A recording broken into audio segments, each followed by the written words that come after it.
Welcome to Public Safety Talk Radio, the podcast for all of our heroes of public safety, including law enforcement professionals, firefighters, EMTs, corrections officers, healthcare workers, and more. The show is produced by the POCUA and is founded upon its Soundness Initiative. This episode is sponsored by the Finest Service Organization, a provider of line of duty death loan protection through many of our POCUA institutions. Hi, I'm Ken Bader, your host for Public Safety Talk Radio. And if you're watching the video version, you might be asking, why am I wearing a Hawaiian shirt for episode 50? The end of season 2, which you probably can guess, is we're going on a little vacation. Season 3 will start up in late 2021, but we will have a little hiatus here. But for the last episode, our guest is Tom Kovac from the Las Vegas Metropolitan Police Foundation. And he is doing an amazing job, not just in Las Vegas, but in many other areas. You'll hear us talk about that. But I wanted to make a special point that he is putting together a Police Foundation Summit in Las Vegas on October 18th and 19th. I'll put the link in both the YouTube version as well as our podcast version of this particular episode, especially since our POCUA annual event, which happens to be the Public Safety Business Summit, has been postponed a bit to try and ride out this Delta variant. Our event will, of course, be towards the end of March 2022, and you will hear more about that as we begin season 3, again, late 2021. But if you are available in mid-October to come to Vegas and join us for the Police Foundation Summit, not only will Tom Kovac be there to greet you, I will be there as well, and I'm really looking forward to it. Looking forward to what he is trying to accomplish with police foundations. But enough from me.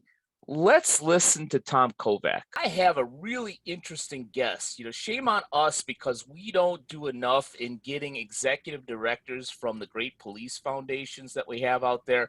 But we have a great one today. Let me tell you a little bit about him. His name is Tom Kovac. He is the executive director of the Las Vegas Metropolitan Police Department Foundation. Say that fast about 10 times and see if you can get that out. He is also the owner-founder of Donor Basis, which is a consulting firm, and I want to hear a little bit about that, being a fellow entrepreneur, but definitely want to dig into some of the great things that you're doing with the foundation. Tom, welcome to the show, man. Thank you, Ken. It's great to be here. Great to have you. Great to have you. Well, let's dig into the foundation because you're doing not only great things, but also some unique and dynamic things, from what I understand. And I know that there are a number of police foundations that are struggling in this environment throughout the country. What makes the Las Vegas Metropolitan Police Department Foundation different from all the others out there? Well, I don't know if it makes us completely different, but there are 3 things I think about that really have helped us to not only survive the last year in what has been a difficult environment for law enforcement to operate, but thrive. We, about 5 or 6 years ago, were raising less than $200,000 a year. And last year we raised about $8 million. And so we've seen a significant growth over the last few years. And for us, last year was our strongest year ever, despite not only the unrest following George Floyd's murder, but this area of the world, Las Vegas, Southern Nevada, was hit really hard by the shutdown caused by the pandemic.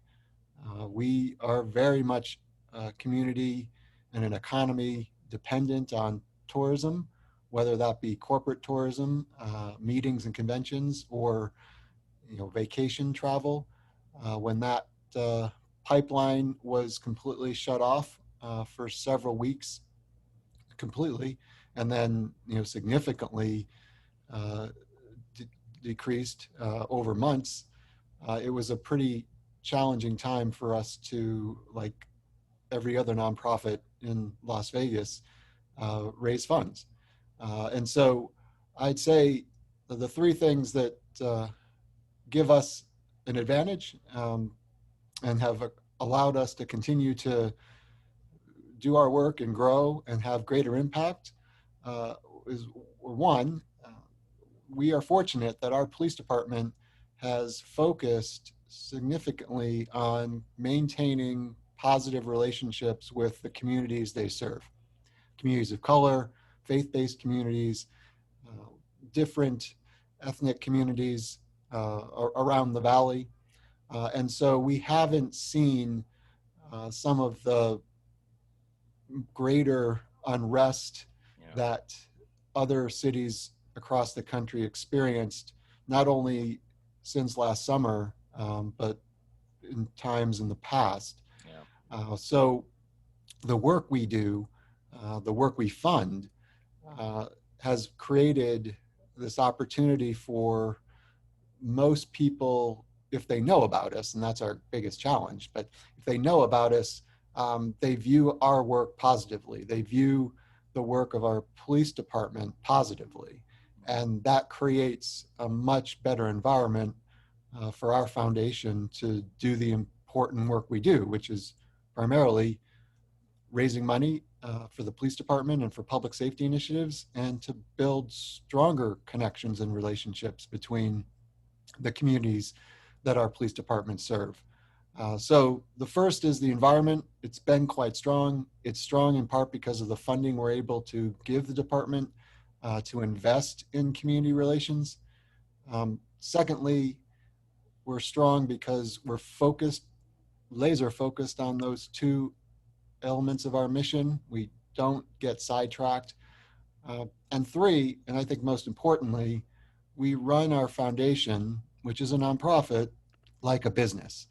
We're very focused on what are best business practices that are done day in, day out in the business world, in the for-profit sector, that all too often those who are leading nonprofits forget about. They think they have to do things differently, and we don't. We're very much keen on maintaining our mission and the focus on that.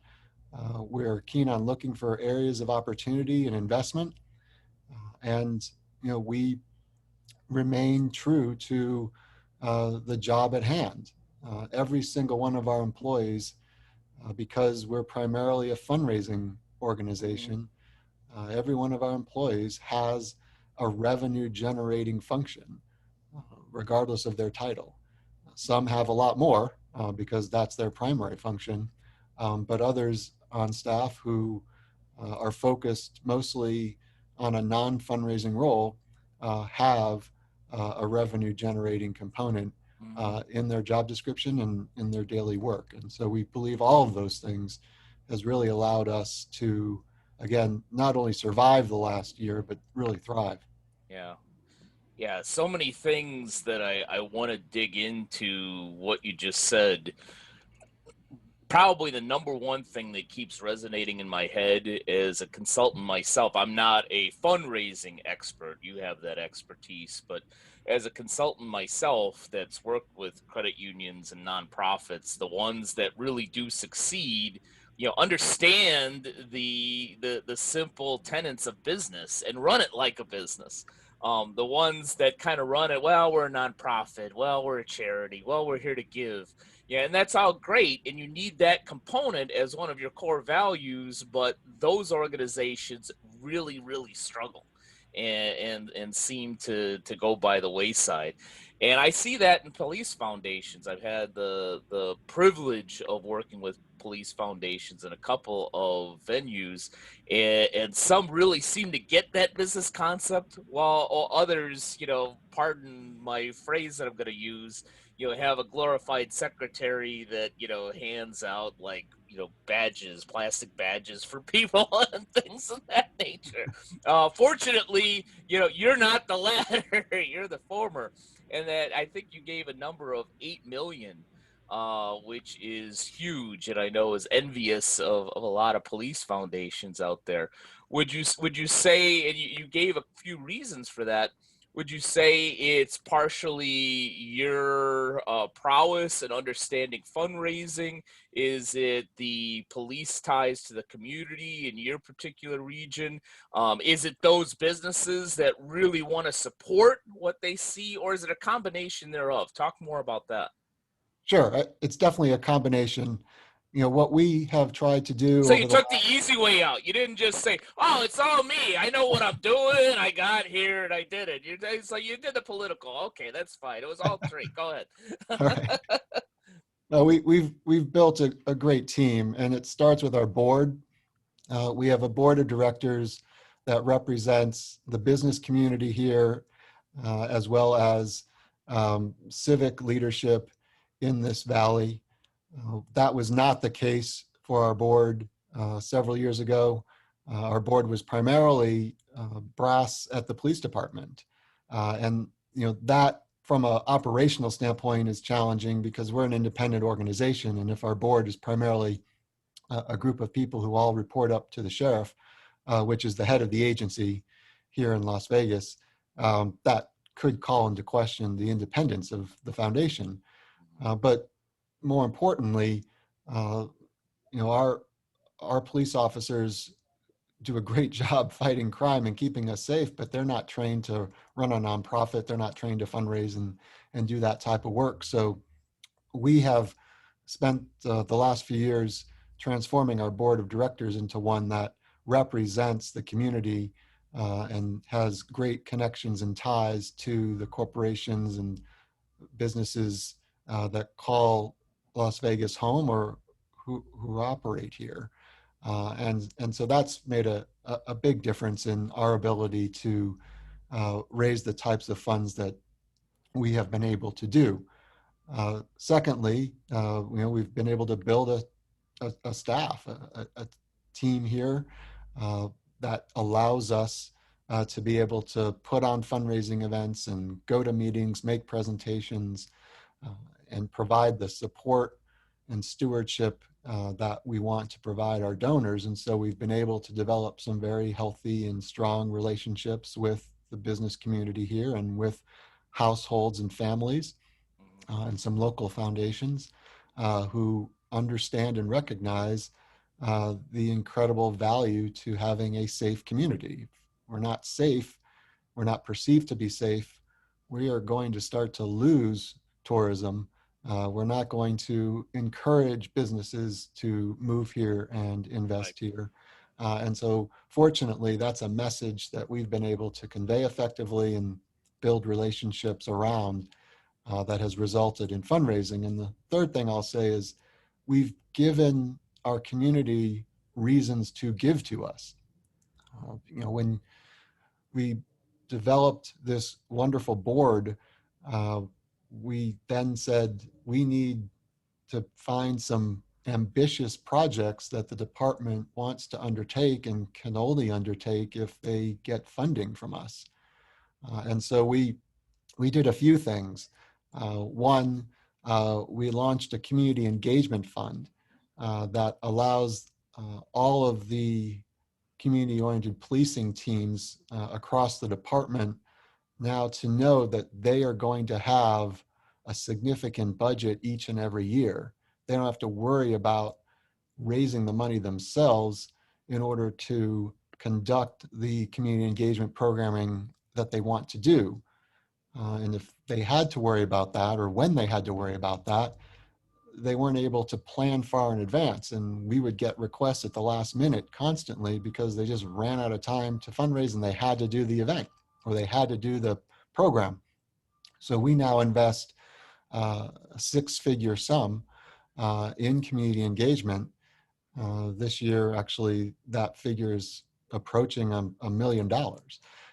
Just for the types of programs that the police department knows create stronger relationships with the community, in particular communities that are more economically disadvantaged, communities of color, places where It is definitely advantageous for the department to have a strong relationship because it helps them identify, perpetrators of crime when crime Mhm. occurs, and creates a stronger, uh, you know, community in these neighborhoods that help the police department work with the police department in preventing crime from occurring in the first place. And then most significantly, we've embarked on a $25 million capital campaign to build a new reality-based training center for the police department that will be used by other police departments locally and first responder agencies. Because as we learned, unfortunately, back in 2017, uh, during and following the horrific mass shooting at the country music concert, uh, when we are faced with something that large, it takes a collective effort. Every single first responder agency in the valley, public and private, had to come together to make that response as successful as it was. And so this facility will be state of the art. It will be, when it's completed, the finest in the nation. And so we are in the final stages of the first phase of that campaign. We've raised 19 of that 25 million. And it's an example of when we're able to give the community something big to get behind, fortunately, they're willing to do so. Um, and so I'd say all that combined has created a platform for us to be successful in fundraising. Yeah, that was a short answer. Can you elaborate a little bit more? I'm kidding. I'm glad you're laughing at my jokes. Few people do. Uh, but but to Absolutely. to get into serious mode, and a lot of people share this opinion that I have. Some people don't. Most of my audience, I believe, does. But I rarely think that the answer, comes from government or government intervention. That the best answers usually come from business and entrepreneurship and those type of innovative minds. And so I'm pleased to hear the engagement with the business community. And I think and there is a question coming here, but I do want to make this comment. I think that the message of, if you want to bring businesses here and you want to have a safe business yourself that's going to thrive, you need a safe community with police Mhm. and community engagement.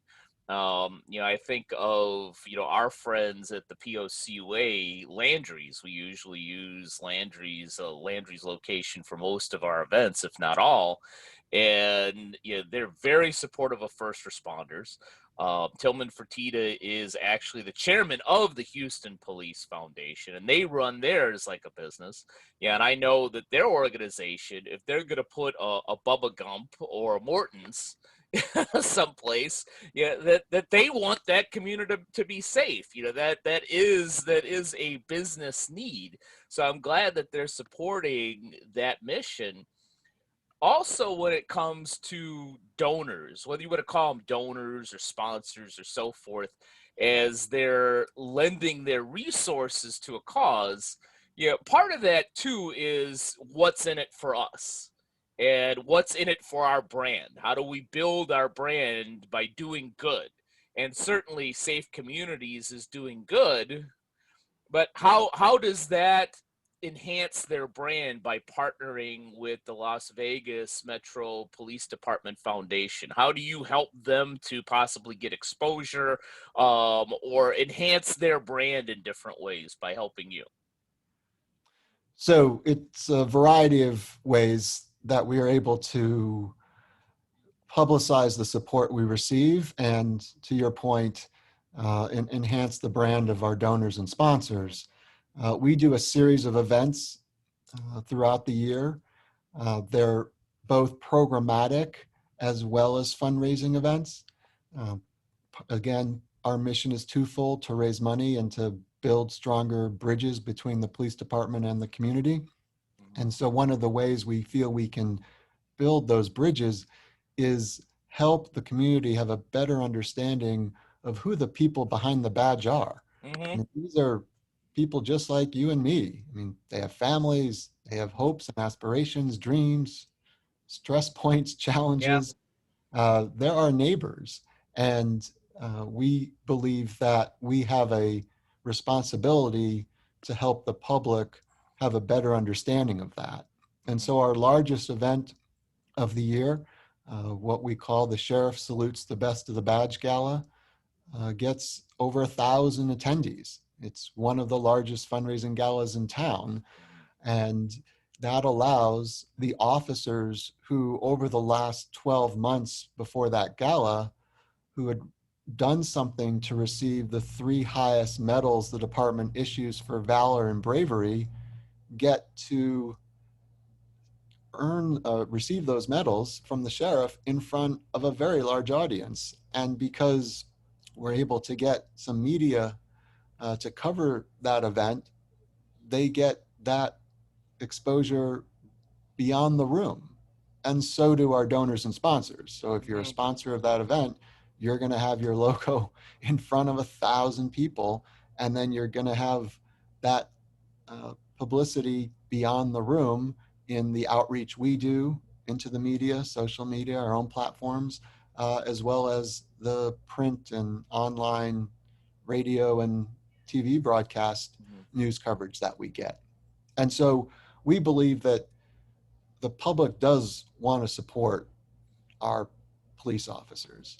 And so by having these events in a variety of formats and for a variety of reasons, we're able to give our donors and sponsors the opportunity to associate their brand with the public facing, public safety emphasized programming that these events provide.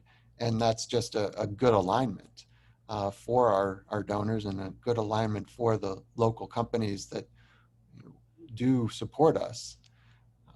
When we move into community engagement activity, Thursday of this week, we're holding a press conference where we're going to announce our annual school backpack and supply. Now, a word from one of the POCUA's proud business partners, OfficerPrivacy.com. OfficerPrivacy.com was founded by Pete James, a law enforcement professional with over 25 years of experience. Pete wanted to find a way to help law enforcement officers protect themselves and their families. So he formed a team to create a way to quickly identify and remove their information from certain sites. OfficerPrivacy.com is the result. This service is already offered through a select few of our POCUA organizations. As a listener of Public Safety Talk Radio, you can take advantage of a special offer from OfficerPrivacy.com. Go to OfficerPrivacy.com/POCUA, and when you sign up, you'll get 2 additional bonuses. In addition to removing your personal information from the top 30 people search sites, they will give you your first 2 months of monitoring free. This is a value of $39.98. In addition to that, you'll receive a cell phone privacy device, a $19.99 value. This prevents data from leaving your cell phone when you use public charging stations and is a must when traveling. So go to officerprivacy.com/POCUA today to take advantage of this offer and to protect your privacy. Organizations who are members of the POCUA and are interested in offering the service directly to their members, contact us at POCUA@btcinc.org. We're giving 12,000 backpacks full of school supplies, and we're only able to do that because of our donors. And our principal sponsor of that initiative will be at the press conference with us, and we'll be speaking towards the importance of providing these backpacks and school supplies. And this year we're tying that to the opportunity for the recipients, the youth and their families, to get free vaccinations for COVID. So there's an additional public health benefit this year that we've never done before because we haven't had to do it. And again, that's providing our sponsor of this program the opportunity to get some really positive exposure into the community and show their partnership with law enforcement, and together with the foundation, providing a really good public benefit that will not only help these young people more than likely, stay in school or stay more focused on getting an education, but by having more and more youth stay in school, graduate from high school, that's a direct benefit to all of us who live here. Safety will increase, and for the companies who are based here, they're going to have even stronger and deeper population to develop their workforce. And maybe we even get fortunate enough where some of those folks in those neighborhoods, as they go through grade school, junior high, high school, decide to become a police officer or first responder that could help the very community that they lived in that was helped out by the foundation and these businesses. Great story. Do any of your, and I see this unfortunately in some cities, that some sponsors, some donors are, while very supportive of the cause, are a little bit apprehensive, whether it's because of Black Lives Matter or other groups in the city, of putting their name, their logo, their image with the foundation. Do you find that in Las Vegas as well with your foundation, or is it a different culture and community in the greater Las Vegas area? We're quite fortunate. We have not experienced that sort of reluctance. You are quite fortunate then. Now, that's not to say it doesn't exist here at all, but certainly not to the degree that I've heard from other police foundations around the country. And that goes back to your initial question about why have we been successful when others might not have been over the last 12 months. And that's because our police department, under the leadership of our current sheriff and previous sheriffs, have really prioritized building those bridges and with diverse communities. And in this case, in particular, the Black community, which has had this historic distrust of law enforcement. And while there are definitely members of that community, people who live here who are Black, who distrust law enforcement, the percentage of them relative, I think, to percentages of other communities and cities around the country is lower. And that means the percentage that are supportive is higher. We have a very strong working relationship with the local NAACP. In fact, on Saturday, over the past weekend, we sponsored a law enforcement panel. We had the sheriff, we had our state attorney general, we had the head of the FBI here locally, the head of Homeland Security for this region, the district attorney. They all came together to provide the opportunity to share more about their agency and to ask questions from the community. And the primary audience members were general members of the local chapter of the NAACP. And so that's a forum that was really meant to further the dialogue. And there were definitely people there who came with an agenda to express their concerns. But most of the people in the room were there to listen and learn and ask their questions. And I'd say it was quite a constructive exercise if you came to the event willing to listen, right? Willing to participate constructively. Mm-hmm. And we're finding that for the most part, businesses here want to be part of that constructive process and know that we're only going to create a safer community, safer Las Vegas, if we invest more in law enforcement, not less. And so they want to be part of that. Yeah, in some cases, they're choosing to maybe fund us for different objectives.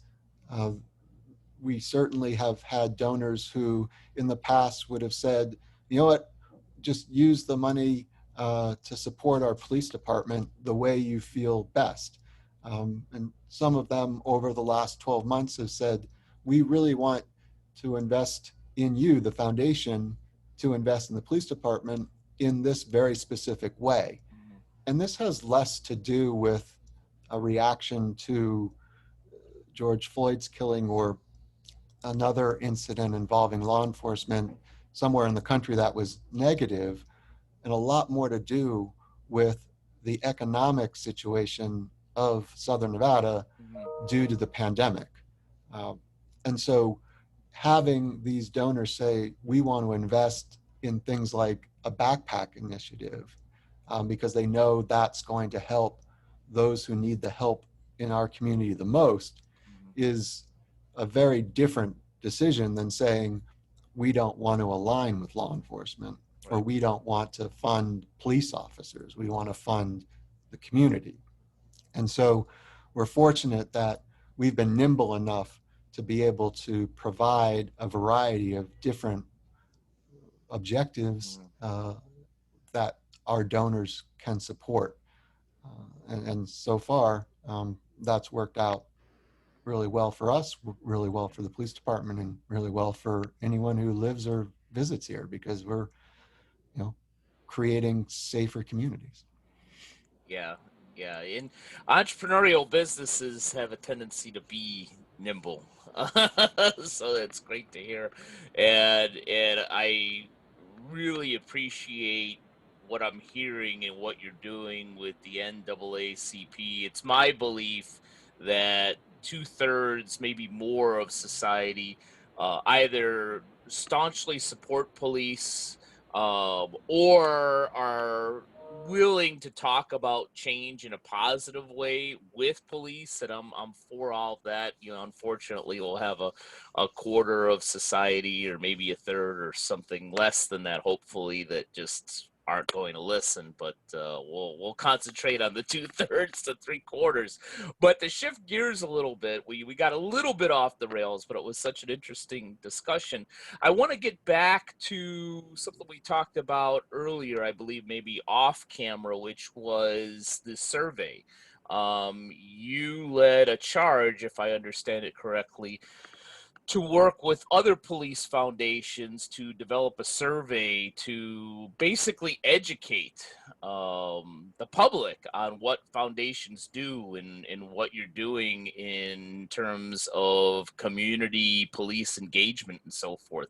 Tell us more about that survey.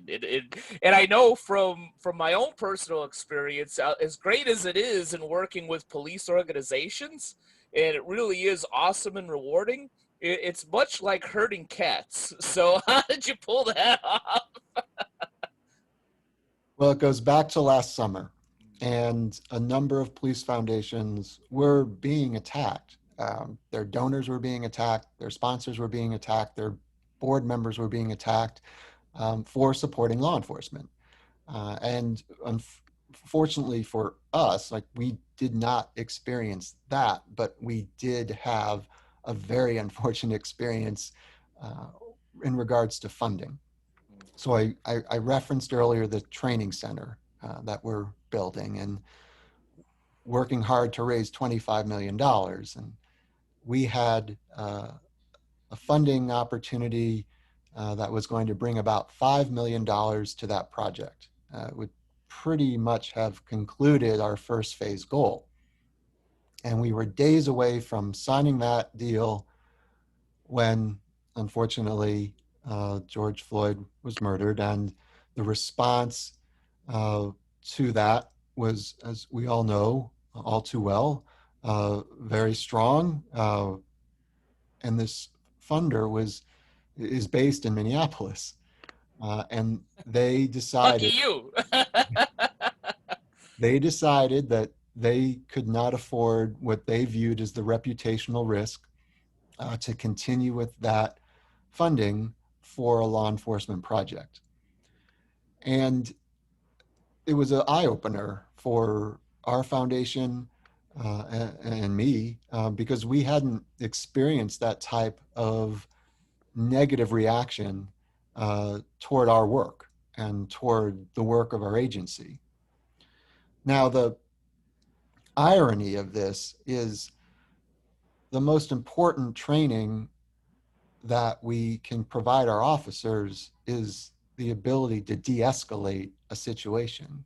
Because if they can de-escalate that situation, it's going to more than likely mean that it's going to be a safer outcome for whoever they're addressing and themselves. Mhm.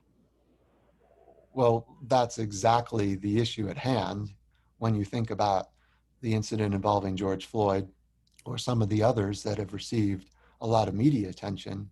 Had an officer been trained differently, perhaps the outcome would have been different. I can't say in every case it would have been, but Right. we want to make sure that we're providing as much training as frequently for our officers so that they're safer as well as the public is safer. And the facility that we're building is going to allow that to happen. Our police department has one of the most progressive use of force policies and de-escalation training programs in the nation. And so by withdrawing their funding from this project, unfortunately, the funder was actually doing more harm than good. But it was a wake-up call that important, big corporations that have a large role to play in supporting law enforcement can't continue to operate with the idea that it's too great a risk to their reputation to support law enforcement. So this report, the survey and the report that came from the survey was basically born out of a conversation that a number of police foundation CEOs, executive directors were having last summer when we were all sharing our experiences of being under attack.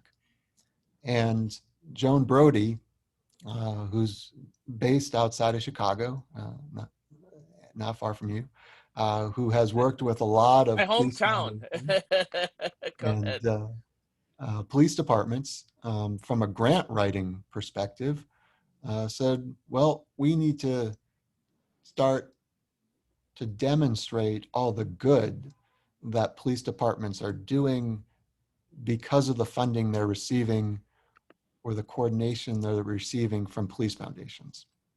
And so everyone thought that was a great idea.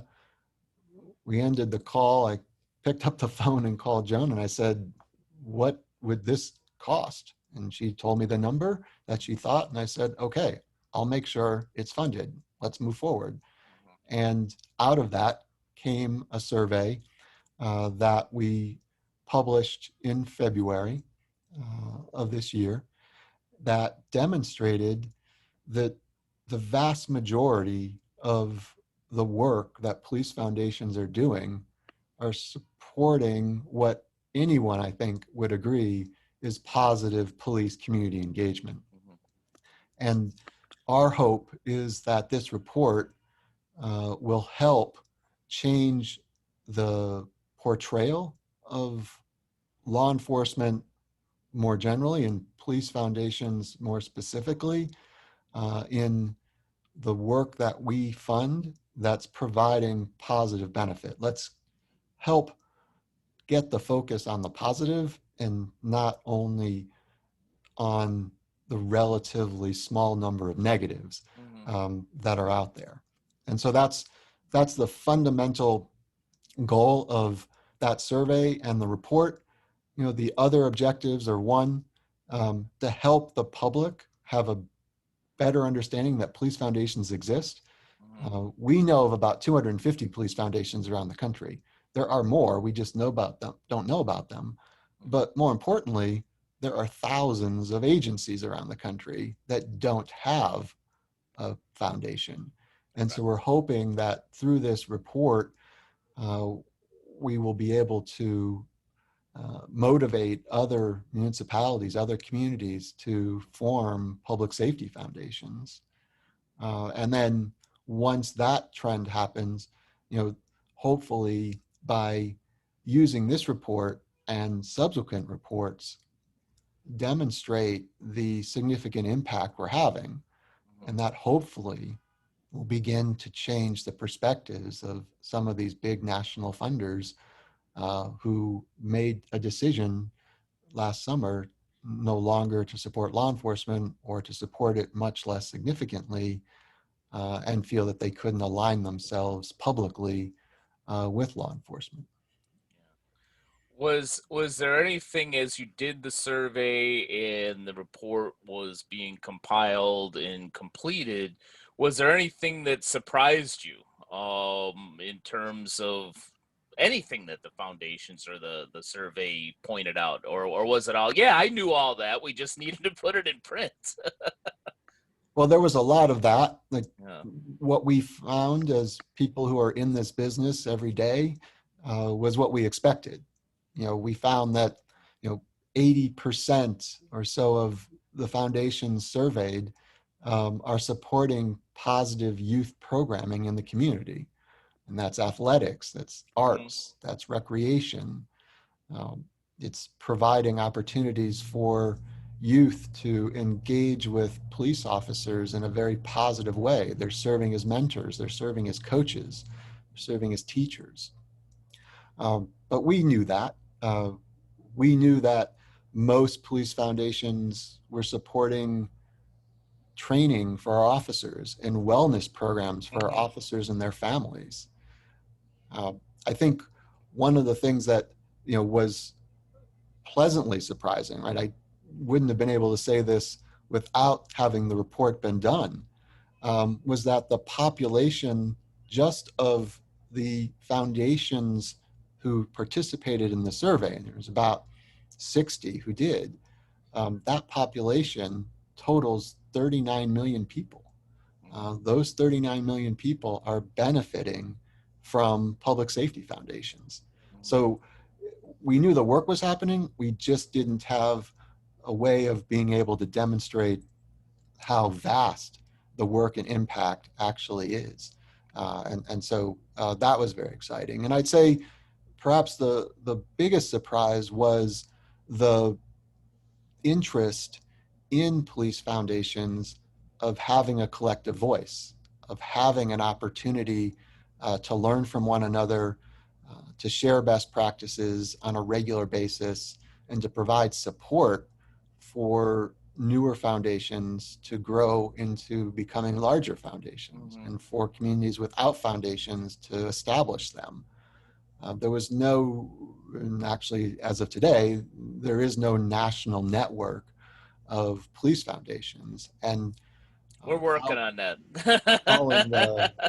Following the issuance of the report, we convened all of the police foundations who participated and went through a strategic planning discussion about what they would like to see a national network provide and do. And so I'm pleased to be able to tell you that we're now creating that.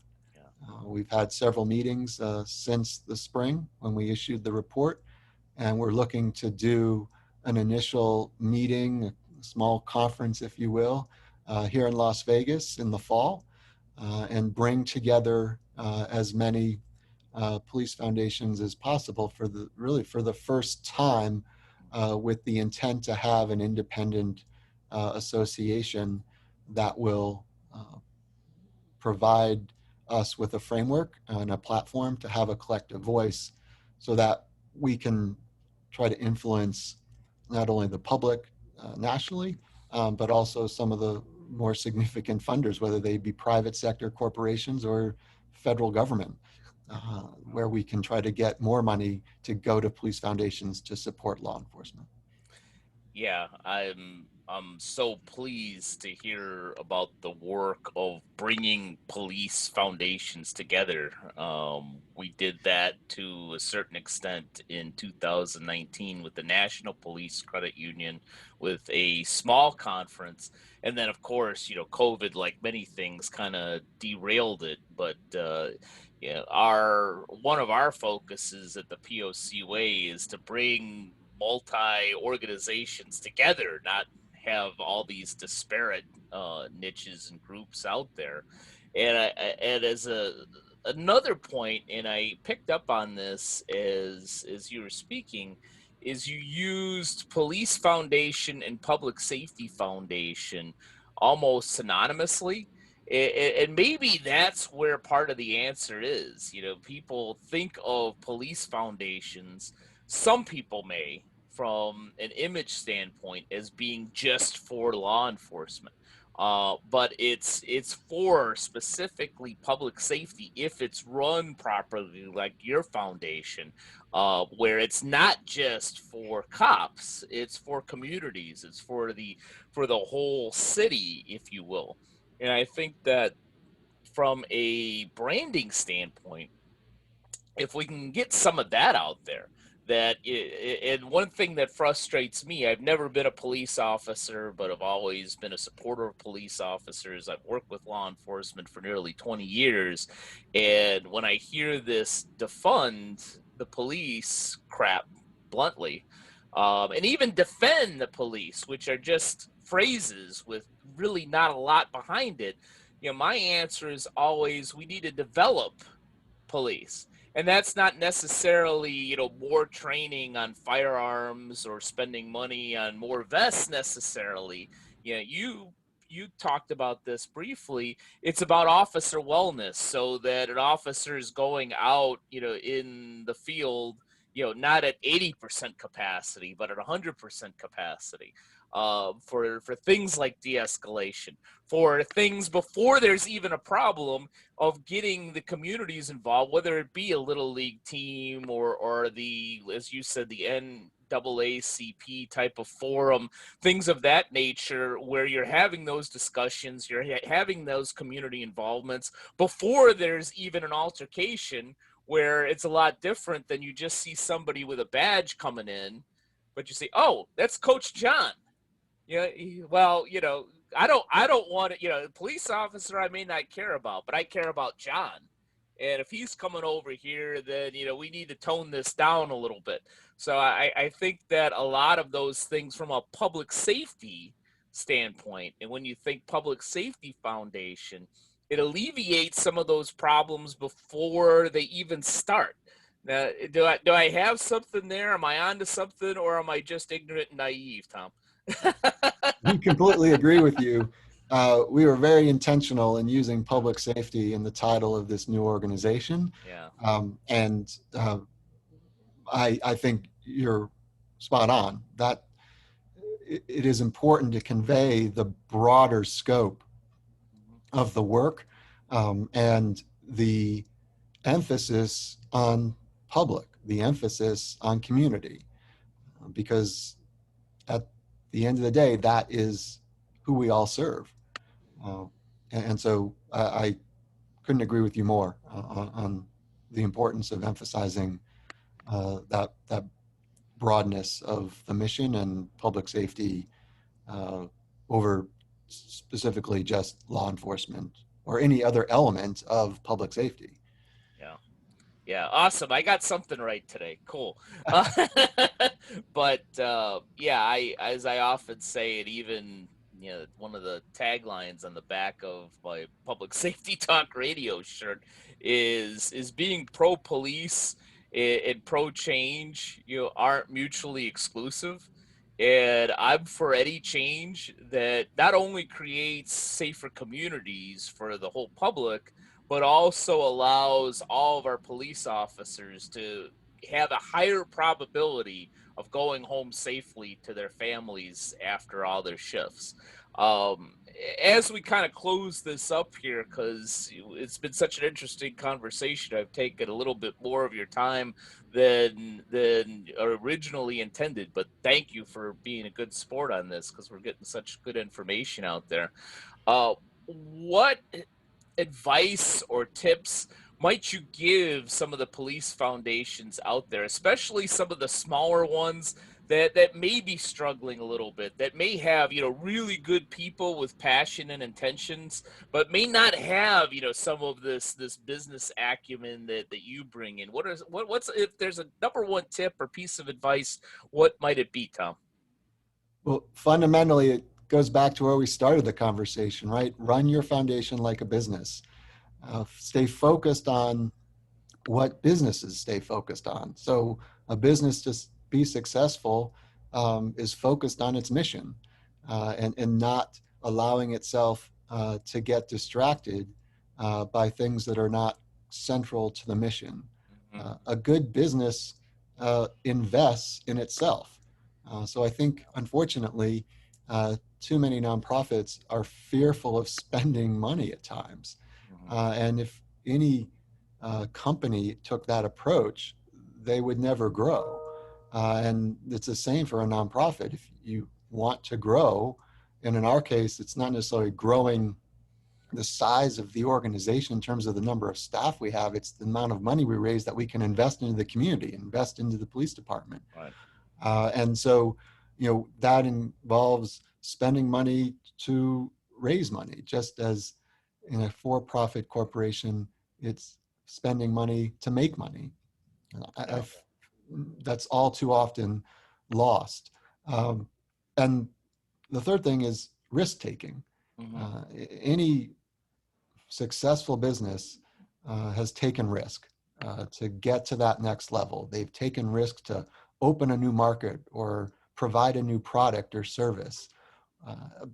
Nonprofits are all too often way too risk adverse. And so I encourage, especially the smaller nonprofits that you're referencing, to take some risk, to invest, try something new, talk with the police department or public safety agency that they support to learn about what are their goals, what are some of the things that they believe if they had, some of the tools that they had or programs that if they had, they would be more successful.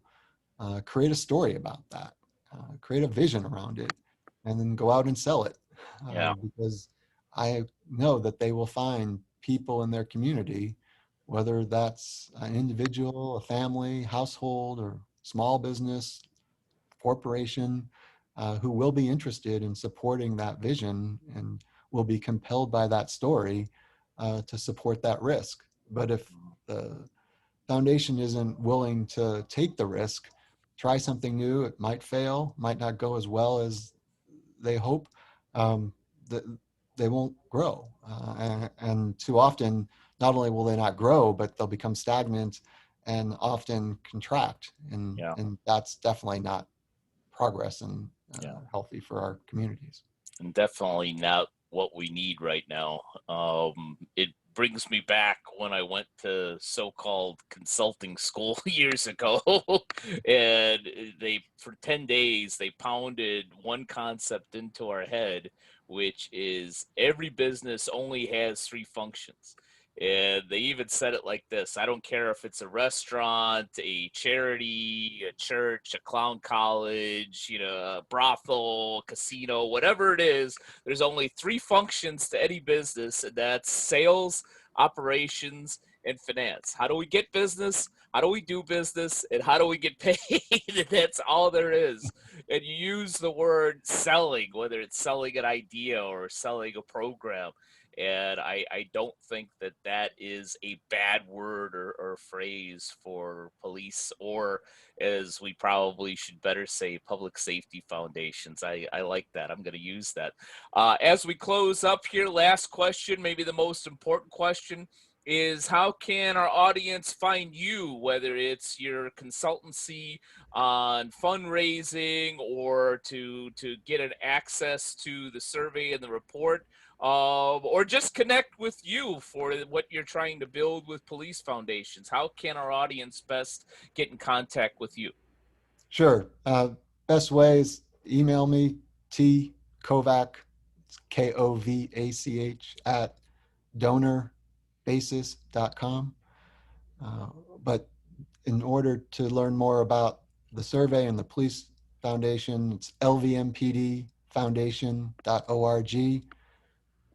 There's a link to the survey and the report on our website, but feel free to reach out to me via email, and happy to have a conversation and be of whatever assistance I can be to your organization, of all of those, who you're representing from your listeners. So Perfect. thank you again for having me and for your interest in public safety and everything you do to support all of us in the field.